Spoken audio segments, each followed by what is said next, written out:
I'm Tommy Salmons. This is year 0. Good morning, happy listeners. I'm sure all of y'all are extremely happy. Right now it's 3 o'clock in the morning on Thursday morning. I'm driving up through Oklahoma. Got to make a stop in Joplin, then I got to get up to Kansas City.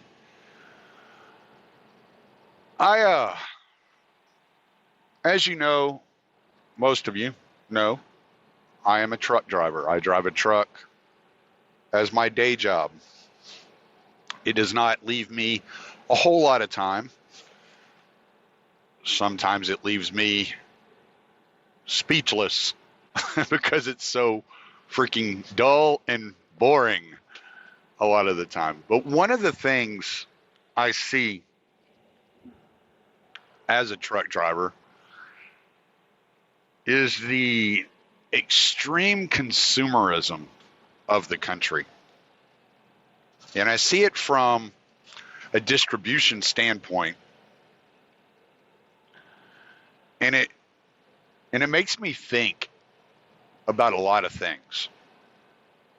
About necessity versus desire. It makes me think about supply versus demand. And it's been an economic argument whether or not demand creates supply or supply creates demand. Now, I find it to be a mixed bag. I can find arguments for both sides.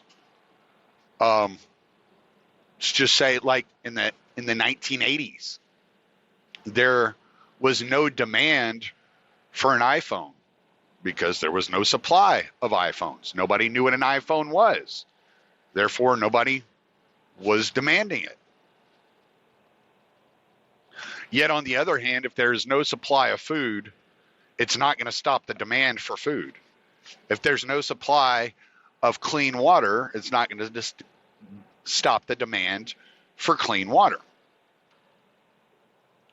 So there's this kind of mixed bag when it comes to necessity and desire, supply and demand.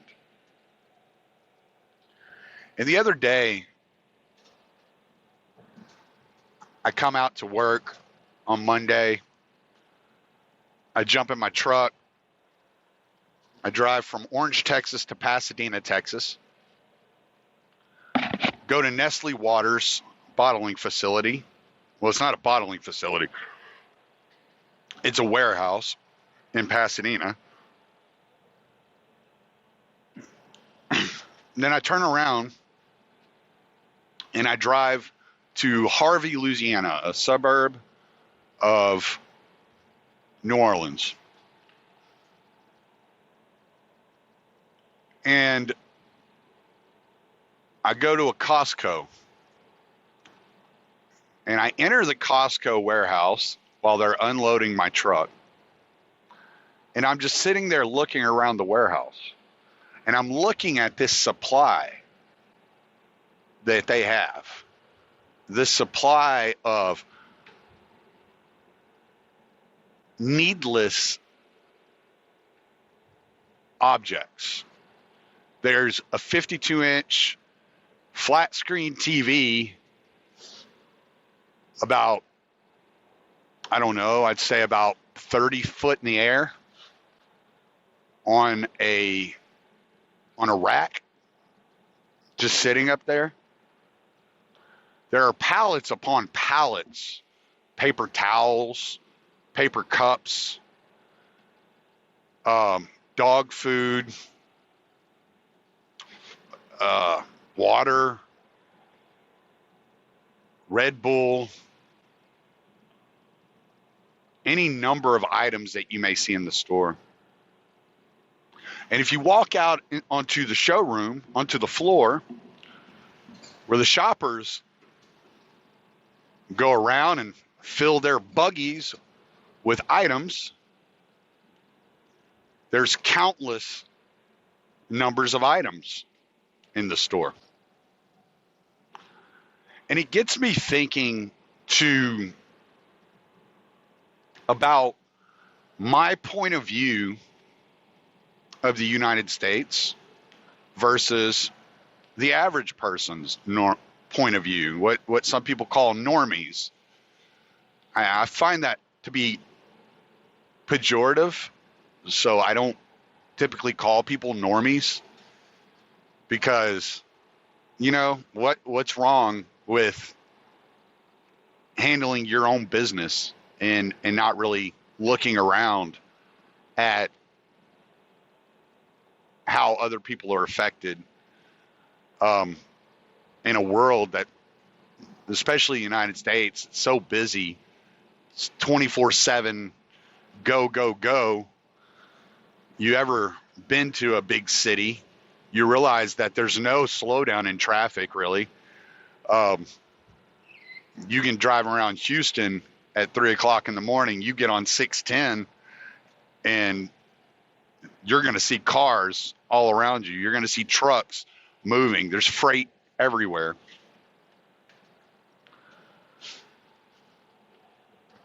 Even out here in the middle of nowhere, Oklahoma,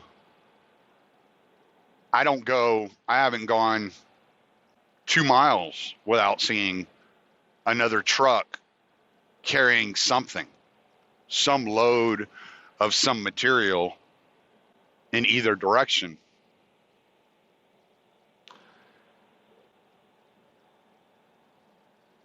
And I made a comment at the end of the last podcast that I understand that why people don't pay attention to the evils that the country involves itself in. So I'm going to attempt to verbalize what I see as a huge disconnect between quote unquote normies and those of us that are quote unquote radicals. Now, I'm going to use the term conservative pretty loosely here. I'm okay. So let me clarify.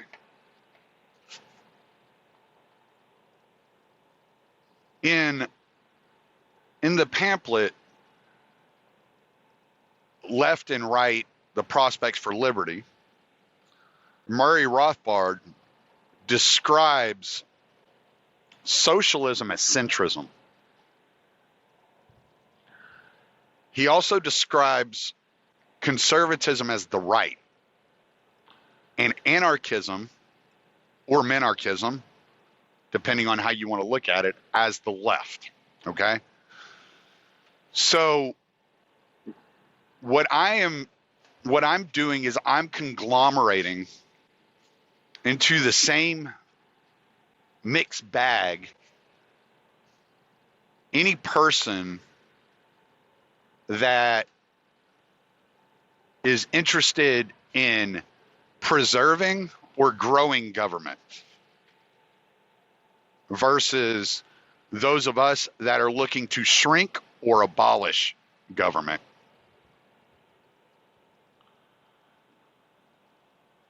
And so I might use the term right, and that's because socialists are to the right of my belief system.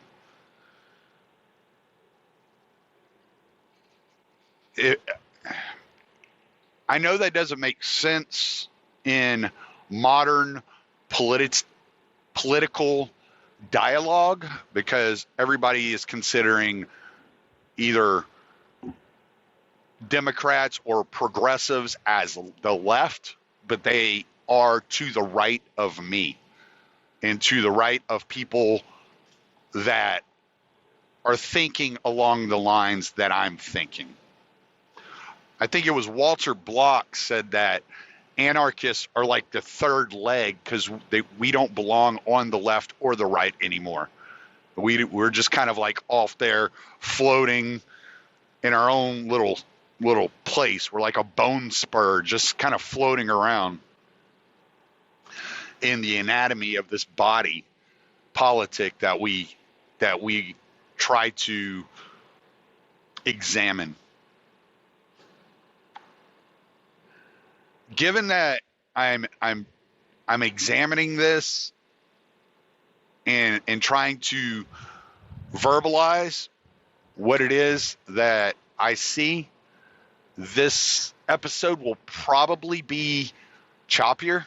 It's going to be a little bit more of me thinking as I speak. So to those of you who do not like slow talking, go ahead and put me on 2 times speed or whatever you got to do. And we'll make this, try to make this as painless as possible for yourself. Hello, Pinky. You need to get in your chair, buddy. I'm talking, so he thinks that I want to pay him attention. So he comes and lays his head in my lap while I'm driving.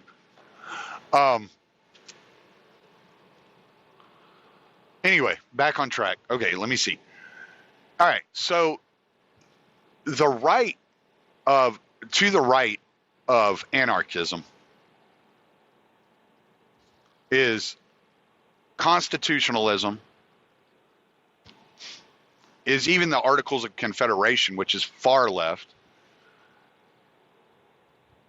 So you have anarchism to the far left, you have the Articles of Confederation, you have constitutionalism. Then along the path, you have socialism, and even further right, you have conservatism. And then beyond that, you find more authoritarian methods of, let's say fascism along those lines. And even the more authoritarian, like Leninist, are further right, I would say, than conservatives. Honestly, I think the further right you go, the more collective your thought process becomes. So you could say there's a toss-up on the right. In my way of thinking, there's a toss-up to the right between conservatism and socialism. I don't see them as very far apart because they're both very interested in the general welfare, and they're both very interested in preserving power into the centralized organization. Now, there are mutualists and voluntarists and different flavors of anarchy that we can debate at some point and where they line up. But just for the cases of this conversation, for the basis of this conversation, we're going to move everything that is collectivist and centralized to the right. So the more centralized that things are, the further right we're going to be looking, right? So maybe a better term is to use the term centralized government in this conversation. But what I'm looking at is when I'm sitting in a Costco, or when I'm, as I am today, hauling around 44,000 pounds of Red Bull, I'm thinking, how do people continuously overlook the deaths that are caused by government and continuously either adhere to the status quo or promote even further centralization of government power? And it's almost it brings you back to an economic argument of incentive structures. So when these people's incentive structure is to go about their daily lives. And what is their daily lives? They consume. They're looking to consume. They're looking for the most comfort that they can possibly find in their daily lives. They go to the grocery store. Their shelves are full. They have a roof over their head. They have a job. They may have slowdowns at work, but they don't lose their job because they slow down. They might be an hourly employee that gets overtime, 6 months of the year, and 6 months of the year they're working 40 hours a week. Right? They might be sweeping floors rather than repairing a machine. They might be experiencing a slowdown in sales due to economic factors. They may not be able to afford to install a pool in their backyard. But what they understand and what the way that their mind is structured is their daily lives, their week in and week out lives are not negatively affected by the growth of government. They don't see the growth of government as a negative or as a necessary evil. They just view it as in a realistic or a practical sense, it just is. There's nothing we can do about it. We can't stop it. These people in Washington keep going there and keep acting in a retarded fashion. But for the most part, nothing they do is affecting me on a day-to-day basis. I don't see a shortage of food. I don't see the effects of militarized police. I don't see the FBI invading my privacy. I don't see the NSA collecting my metadata. I don't see the CIA overthrowing governments. I don't see the destruction of drones in the Middle East. I don't see these things. And because they don't see it, they don't experience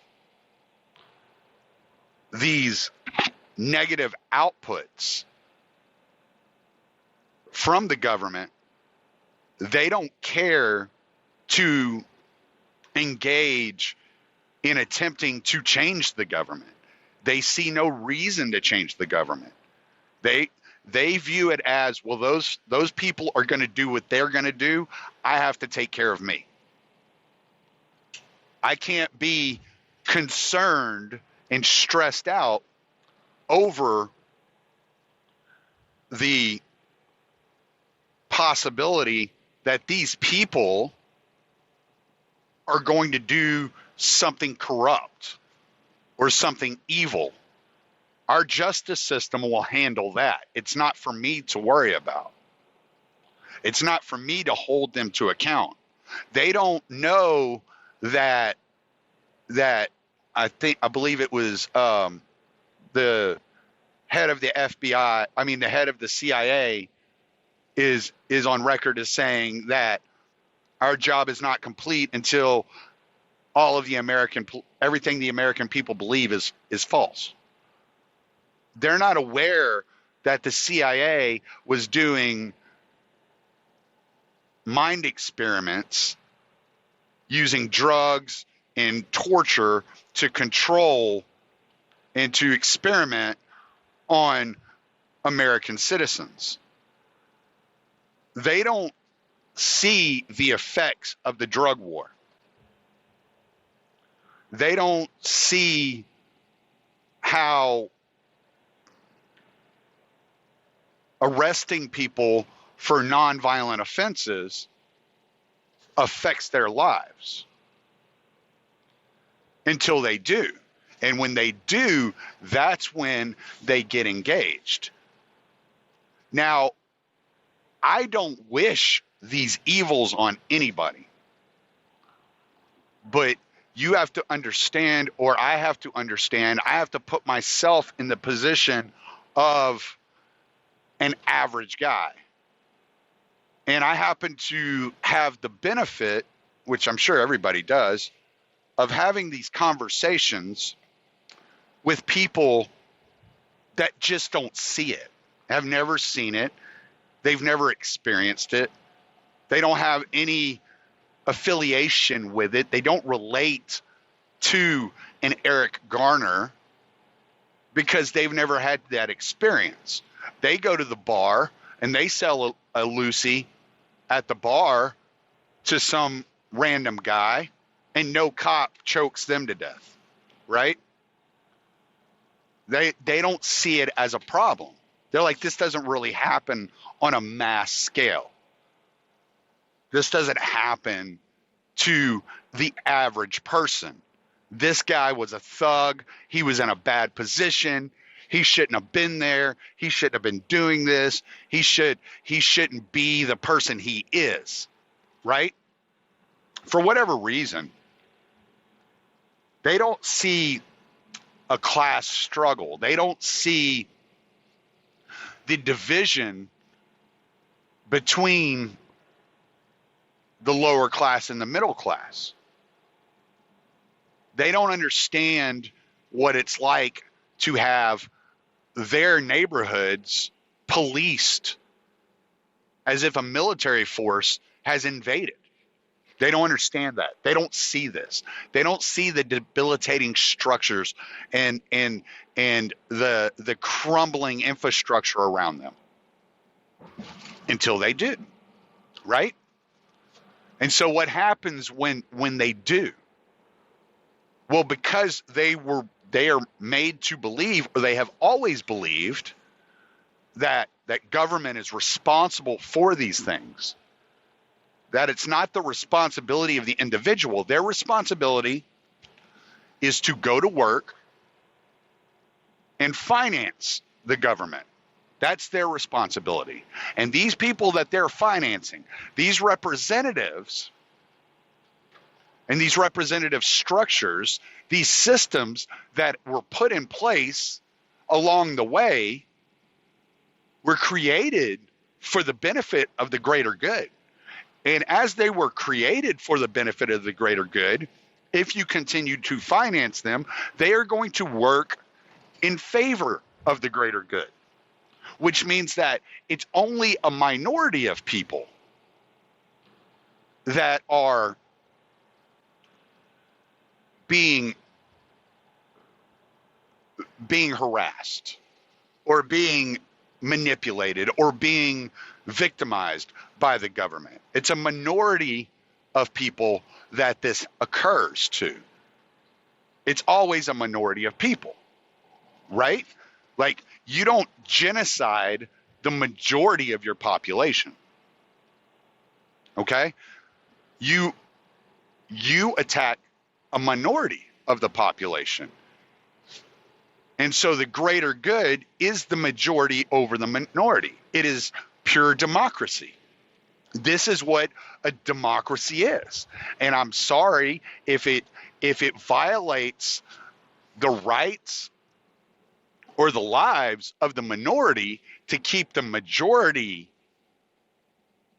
safe, then it must be just, because that's the system in which we live. That's the system that was put together to ensure that there was an equality in the justice system, and that there was an equality among the people, and that every person has the equal opportunity to work and to earn money and to go to the grocery store and to benefit from these full shelves and to buy a house and to experience this American dream, to go to college. And when you start, and until it's them that is victimized by this, their focus will always be on just doing their part, because this is a team that they're part of. The government is working for the team.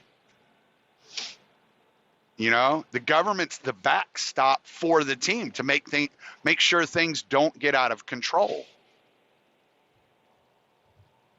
And they don't see all the things that we are looking at. And until the majority of information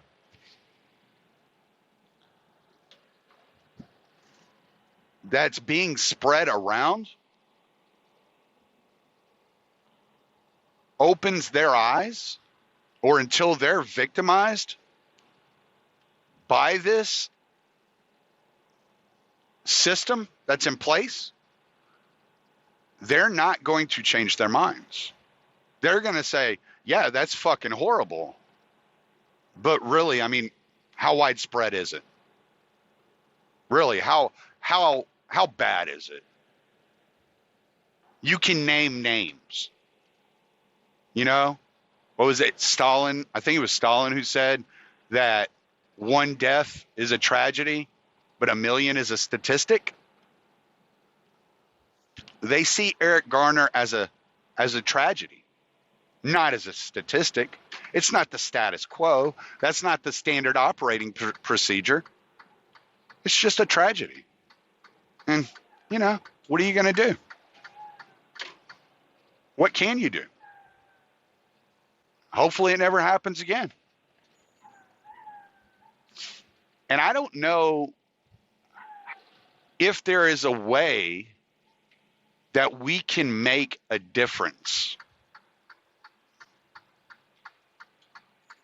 make inroads in that position, except for continuing to spread information as best we can.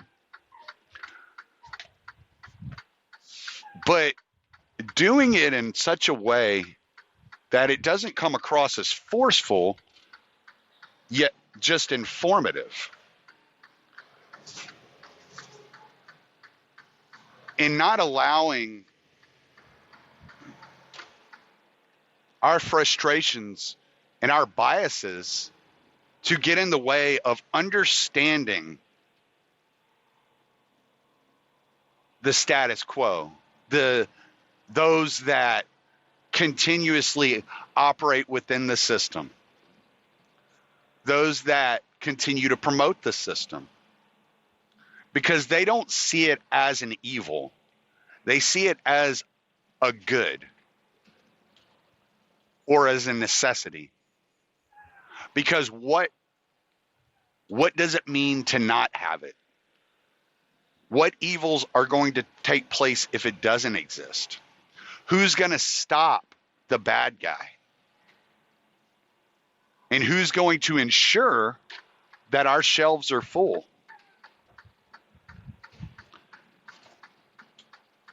And if we have to depend on each other to create these full shelves, how will the nature of humanity react? Will human nature fall back to more barbaric times? Or will it be continue to act in a civilized manner? Does the status quo really hurt that bad? Because they don't see it in their lives. It's not their reality. So when examining these things, when communicating with these people, it's really hard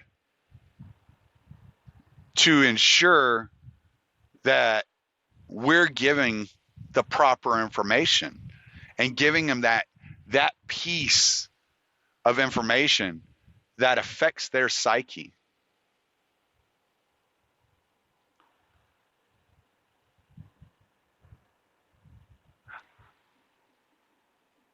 I wonder,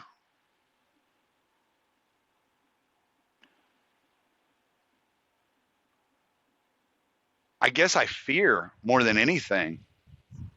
I fear for my kids more so than I do for myself, that it's going to take something extraordinary, more extraordinary than the 2008 recession, more extraordinary than that financial collapse, for these people to come to terms with the idea that liberty is more just and more secure than the status quo, than the centralization.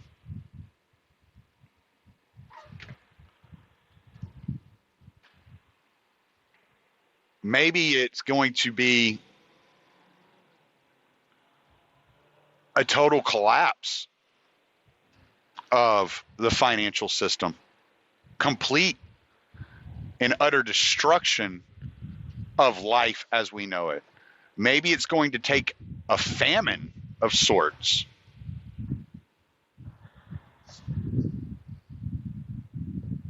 I was listening to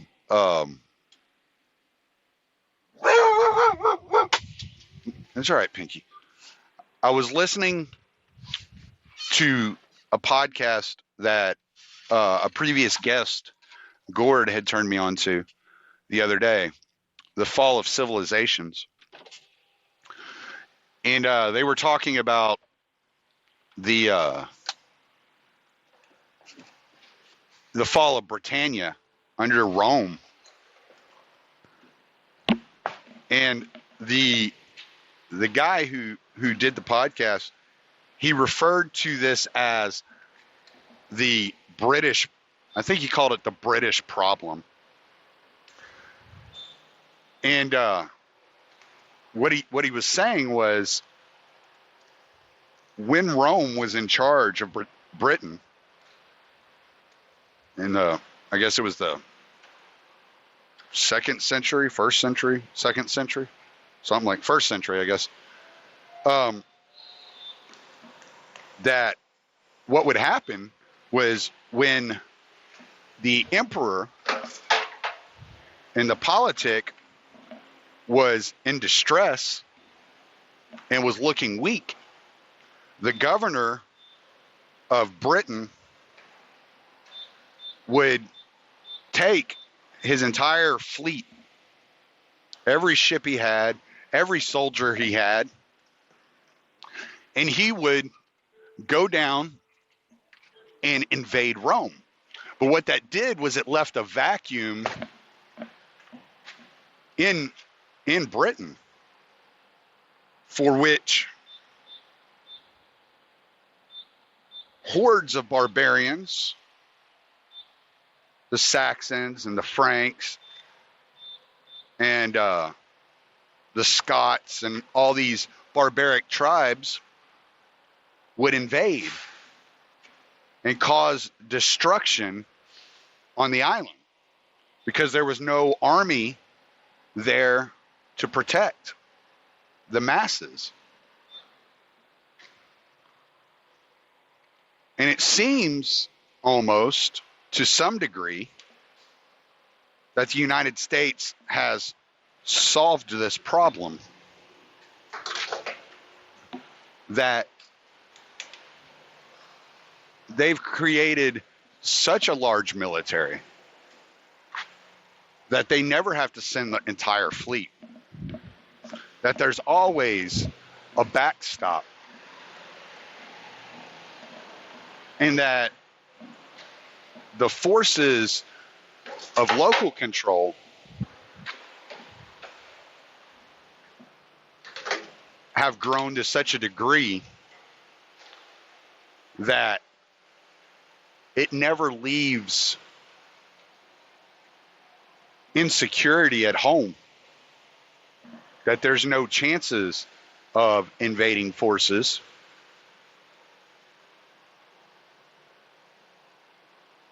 And therefore,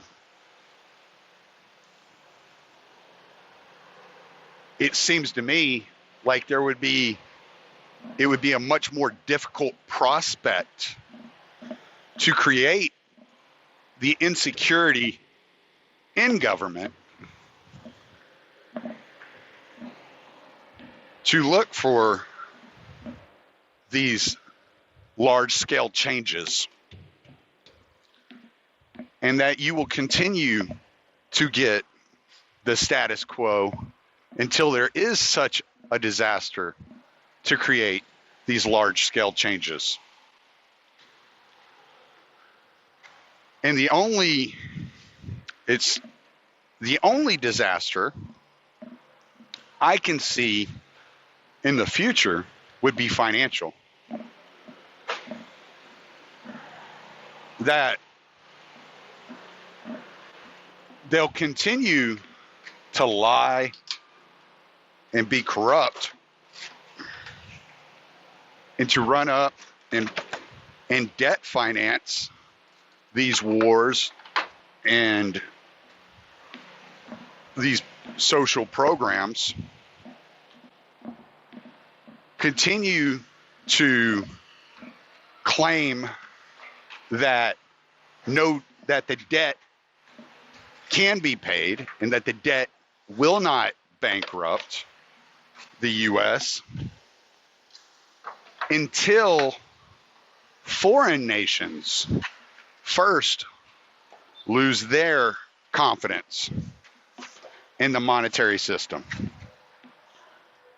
Once the foreign nations lose their confidence in the monetary system, they begin to try to sell back their bonds and receive their debt payments. That's when you'll begin to see, rather than a global recession or a global depression, you'll begin to see a very centralized recession and depression.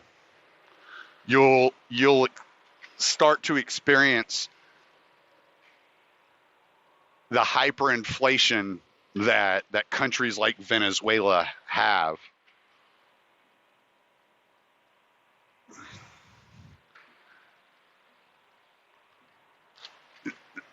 It also makes me wonder, when you start looking at it that way, that it's the global market that holds up the U.S., that it holds up the U.S. dollar, that holds up the U.S. economy. I begin to contemplate this idea of the New World Order as it was always advertised, and whether or not it can ever truly be defeated. I mean, as we've seen with Trump and Obama, and I bring Obama into this because I believe there was an aspect of Obama being elected, obviously, that was about his race. But there is this other aspect of Obama being elected, that he was an outsider. He was an unknown quantity. Nobody really knew who he was. People knew who Hillary Clinton was. And it's kind of like you saw the same thing in 2016 on the Democrat side too, because there was this Bernie Sanders character that just appeared. He was kind of an unknown quantity. And you had even libertarians and people that believe in free market were like, well, I mean, he's better than Hillary, you know? Or I like what he's saying about, you know, this, or I like what he's saying about that. And so there's this whole phenomenon happening right now where the excitement is around those that aren't status quo, that are unknown quantities. Tulsi Gabbard, I think the other lady's name was Marianne Williamson, Beto O'Rourke. You have these pockets of these unknowns that people are getting really excited about. And you see that like Biden is leading in the polls. But nobody's excited about Biden. Nobody's passionate about Biden. Biden is leading in the polls as a known quantity in such a way that it's like you start to realize all the chatter is around the unknowns, but all the momentum remains with the status quo. And that the unknown quantity of Obama led to more of the same. Just like the unknown quantity of Trump has truly led to more of the same. There has been very little changes. There has been no significant recognition of daily life changing for the majority of Americans. And people recognize that. And they realize my life just keeps going on. It keeps going the same way it's always been going. And the Federal Reserve has the monetary system under control. And the government are a bunch of corrupt assholes. But, yeah, they've always been a bunch of corrupt assholes. And my life's still going all right.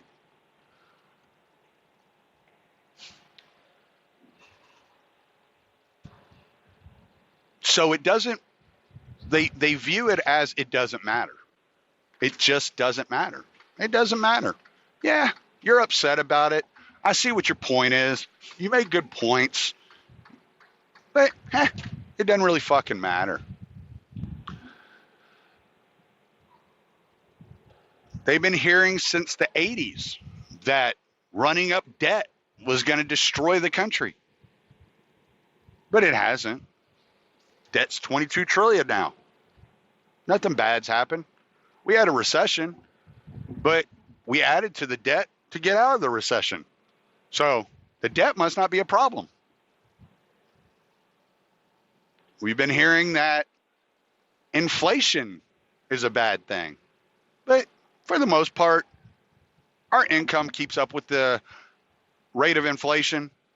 Quantitative easing is a pretty remarkable thing, and you can't discount its benefit to the American public and to GDP and to our economy. So, yeah, debt sucks, but could be worse. Could be out of a job. Could be broke. The money could have no value. Could live in Venezuela.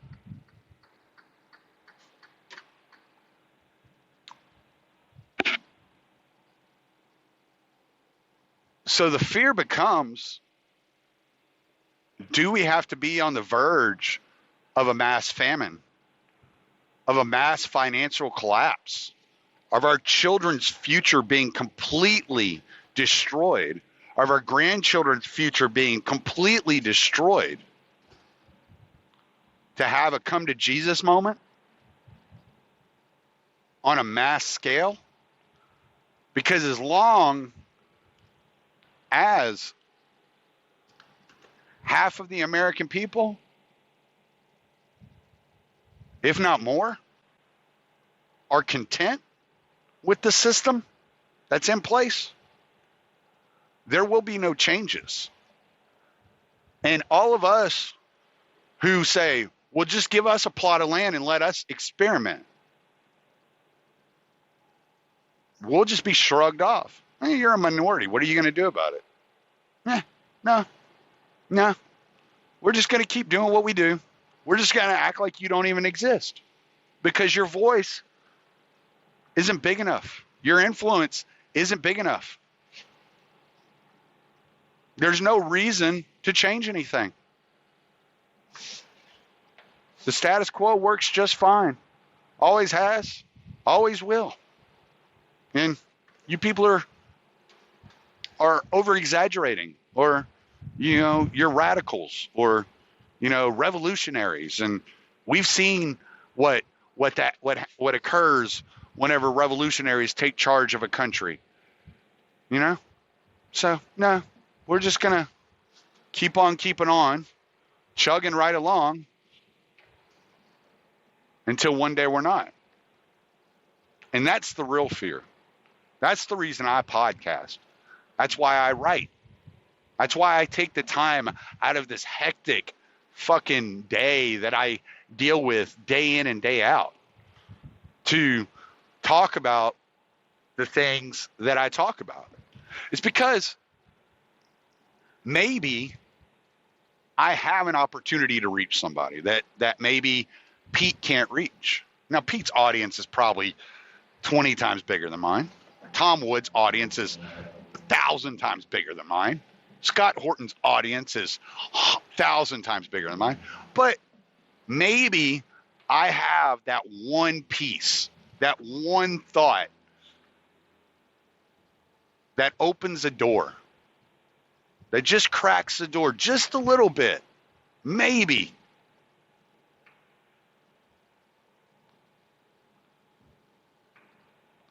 But unfortunately, I think for the most part, until the majority of the nation is uncomfortable, nothing's going to change. Until the majority of a state cries out for secession, nothing's going to change. And it's disconcerting. It's frustrating. It's irritating. And I don't like that thought because I don't like what it means for my kids. I don't like what it means for my grandchildren. But it's quite possible that running against the wind is never going to get us anywhere. I just felt like it was fair to chime in about this other side of the coin that I don't really look at on a regular basis. I hope that maybe I said something that you can use or that resonates. And if not, I apologize. I just wasted 50 minutes of your time. But I'm Tommy Salmons. Late.